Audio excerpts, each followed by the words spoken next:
मेहनत लगी और क्या कुछ पूरा रहा संघर्ष? मेरा नाम शिवानी त्यागी है और यूपीएससी सीएसई 2025 में मुझे 807 रैंक प्राप्त हुई है और ये मेरा लास्ट अटैम्प्ट था, इसलिए मेरी जर्नी काफ़ी लंबी है. So I needed a lot of motivation and a great support system, which of course I had in the form of my family, especially my mother and my sister. और इसके अलावा जो मुझे mentors मिले towards my last attempts, I would like to give credit to Understand UPSC, my mentor Satyam Jain sir. उन्हीं की help की वजह से आज ये रैंक मुझे मिली है, so I a big thank to him.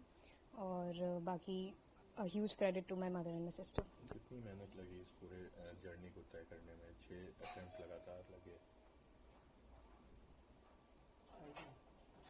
मेहनत तो ऑफकोर्स लगती है, स्पेशली जब जर्नी इतनी लंबी होती है, बट मेहनत से ज़्यादा अगर सही डायरेक्शन में नहीं होती है इसलिए टाइम लग जाता है, विच आई फील कि पहले अटैम्प्ट्स में मुझे वो गाइडेंस नहीं मिली और इस अटैम्प्ट में, इससे पहले वाले अटैम्प्ट में भी जब मैंने मेंस दिया तो राइट गाइडेंस मिली और इसकी वजह से आज I could clear the exam.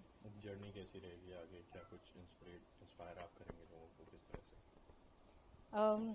आगे जो भी सर्विस मिलेगी मैं उसमें ऑनेस्टी से अपना जो रोल प्ले करूँगी.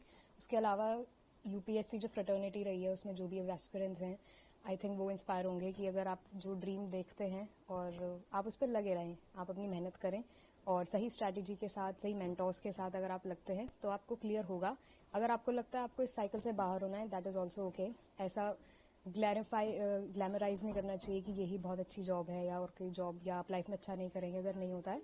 आज बहुत सारे लोग होंगे ऐसे जिनका शायद लिस्ट में नाम नहीं हुआ, सो आई वुड लाइक टू से देम कि I feel you and I know आज कोई कुछ भी बोलेगा वो नहीं मैटर करेगा, बट 5 साल बाद आप देखेंगे तो you will be equally happy और ऐसा कुछ डिफरेंस आप नहीं देखेंगे. सो होल्ड इट टाइट और जो अभी एस्पिरेंट्स अभी आगे देंगे भी तो ऑल द बेस्ट एंड आप लगे रहें, सही तरीके से लगे रहें, you will get the success.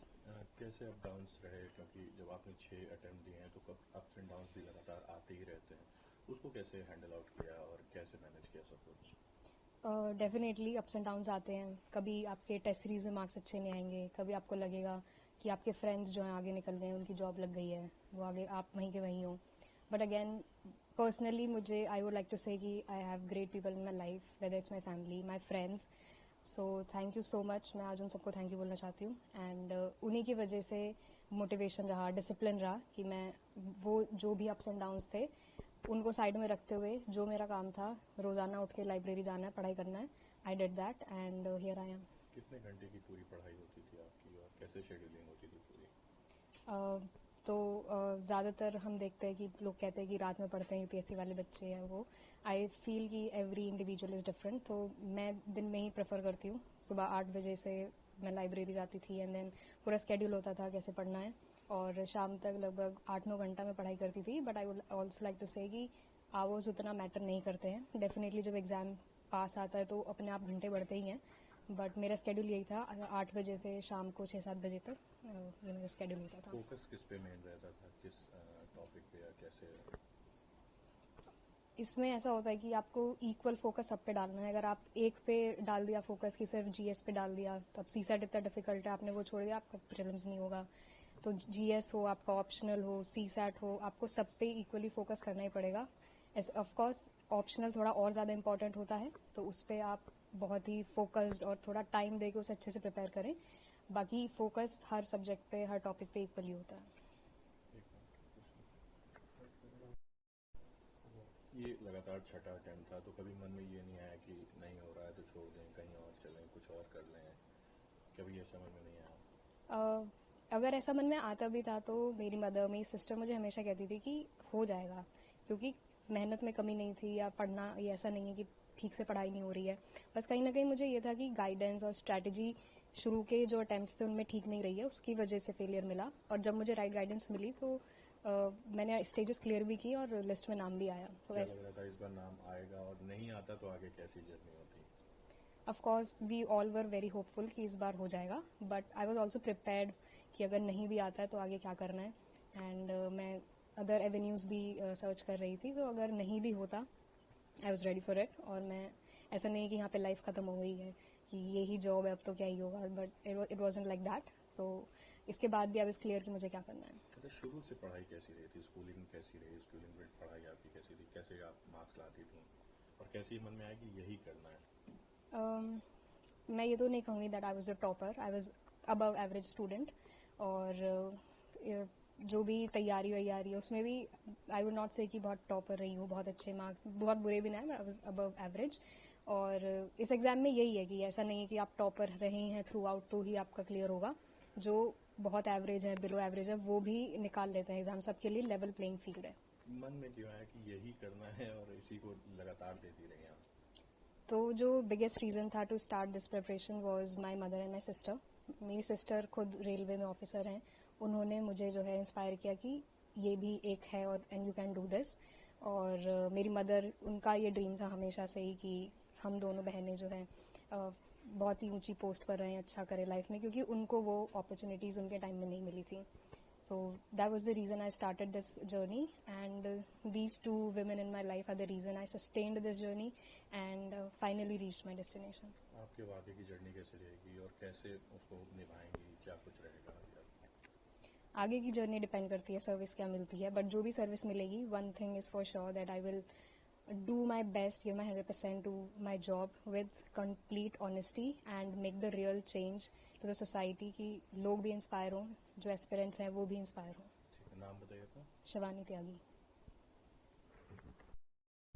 तो आज आपकी सिस्टर ने जो है एक मुकाम हासिल किया, किस तरह से इसको देख रही हैं? आपको भी श्रेय पूरा दिया है, कैसी ये जर्नी रही होगी और किस तरह से आप लोगों ने सपोर्ट किया उन्हें, और अब कैसा लग रहा है? मुझे तो बहुत अच्छा लग रहा है। ऐसा लग रहा है मेरा खुद का सिलेक्शन हुआ है और ये सारा क्रेडिट जो दिया जाएगा वो तो उसकी मेहनत का ही है। हम लोग तो सिर्फ जैसे कहते हैं ना कि साइड रोल्स रहते हैं, सपोर्टिंग रहते हैं, बट मेन मेहनत तो जो कैंडिडेट जो वहाँ बैठ के एग्जाम देता है और एक साल तैयारी करता है, साल साल भर तैयारी चलती है, इसी करंट अफेयर साल भर साल आपको देना पड़ता है, तो ये तो कैंडिडेट ही उसको जानता है कि उसने कितनी मेहनत की है, और हमने भी देखा है।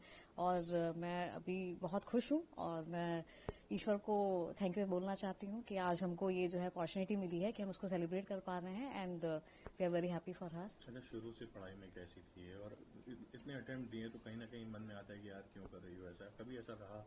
अप्स एंड डाउन्स आप लोगों ने देखे हैं? पढ़ाई में ये हमेशा से अच्छी थी, मतलब इसका ऐसा नहीं था कि टॉपर ही है, बट पढ़ाई में हमेशा अच्छी थी कि इसका स्मार्ट माइंड था कि कम पढ़ाई में भी जो है वो कर लेती थी सब कुछ। और बाकी अप्स एंड डाउन्स तो ये एक्चुअली जर्नी ही थोड़ा डिफिकल्ट है। किसी के लिए हो सकता है एक अटेम्प्ट में हो जाए, किसी के लिए हो सकता है कि ज्यादा अटेम्प्ट लगे, तो इसका एक्चुअली सब्जेक्टिवली आंसर आप कोई बता ही नहीं सकते कि क्यों नहीं हो रहा है। बट हाँ, उसकी मेहनत में कभी कोई कमी नहीं थी। हर अटेम्प्ट में उसने खोजा कि मेरी क्या कमी रह गई, तो उसने अप्लाई किया। तो वो मैं उससे डिस्कस भी करती थी कि आप अपने मार्क्स देखिए कि हाँ कहाँ पर ऑप्शनल में कम रह गए हैं, प्री में क्या दिक्कत रह गई है, कहीं पर जो भी है आप उस चीज को फिर से उसको प्रैक्टिस करिए और उसको और सुधारें, और अल्टीमेटली फिर रिजल्ट तो आपको मिलता ही है। सोसाइटी प्रेशर भी होता है कि इतने साल से दे रहे हैं, नहीं हो रहा है, तो उस तरह का कोई प्रेशर था तो आप लोग ने कैसे उसको टेक ओवर किया? प्रेशर तो ऑब्वियसली रहता ही है थोड़ा बहुत, बट आपको पता है कि आपका क्या ड्रीम है, आपका क्या गोल है, तो फिर वो सोसाइटी प्रेशर मतलब इतना मैटर नहीं करता है आपके लिए, रहता है ऑफ कोर्स, बट जब आपके लिए गोल इतना इंपॉर्टेंट होता है तो सोसाइटी प्रेशर और ये सारी जो डिफिकल्टीज होती है ना, वो फिर मैटर नहीं करती हैं। वो आपको फिर आपका गोल ही दिखता है और आपकी मेहनत जो होती है वो अल्टीमेटली आपको रीच कराती है। तो मैं सभी कैंडिडेट को यही कहना चाहूंगी कि ये सब चीजों पे ना ध्यान देके आप सिर्फ अपनी दिनचर्या अपना सेट कीजिए, अपनी मेहनत पे ध्यान दीजिए और उस पर कॉन्फिडेंस रखिए एंड बिलीव इन योरसेल्फ कि यू विल गेट इट। जब आगे की कोई सलाह आपने दी उन्हें, क्योंकि आप भी ऑफिसर हैं, तो उनको किस तरह की सलाह दी आपने, क्या आगे करना है उन्हें? मैं तो उसको हमेशा यही कहती हूँ कि हमेशा खुश रहो और हमेशा सेल्फ बिलीफ से अपना काम करो और ईमानदारी के साथ अपना आगे बढ़ते रहो और इसी तरीके से हमारा नाम रोशन करते रहो। नाम बताएं अपना। मेरा नाम मीनू त्यागी है।